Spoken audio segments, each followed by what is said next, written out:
A new deadline for the U.S. Navy, readying for a potential war with China within 3 years. That's if Beijing decides to invade Taiwan. That goal was set by the Chief of U.S. Naval Operations, Admiral Liisa. She released a plan on Wednesday aiming to boost the Navy's war readiness. A big part of that is getting 80% of the U.S. naval force ready to fight a potential war by 2027. The year 2027 is important because that's the time Chinese leader Xi Jinping wants his military to be ready to take control of Taiwan. The Chinese Communist Party sees Taiwan as part of China, despite never having ruled it. The U.S. doesn't have formal diplomatic ties with Taiwan, but is bound by law to sell weapons to it so the island can defend itself.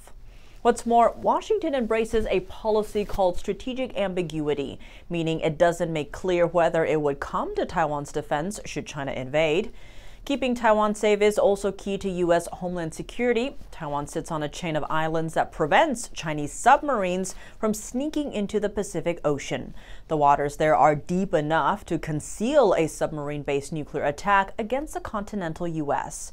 Over 90% of the most advanced chips used in the U.S. are also made in Taiwan. Those chips power everything from iPhones to fighter jets. To get the U.S. Navy ready for a potential conflict, Pranchetti listed 7 goals. They include speeding up ship maintenance, using autonomous weapons more often, and doubling down on recruitment efforts. She noted the U.S. needs to keep an eye on other adversaries like Russia and Iran, but emphasized the Navy should focus on Beijing. China currently has more warships in the U.S. To counter that, Washington has reached out to a friend to boost its declining shipbuilding capacity, South Korea.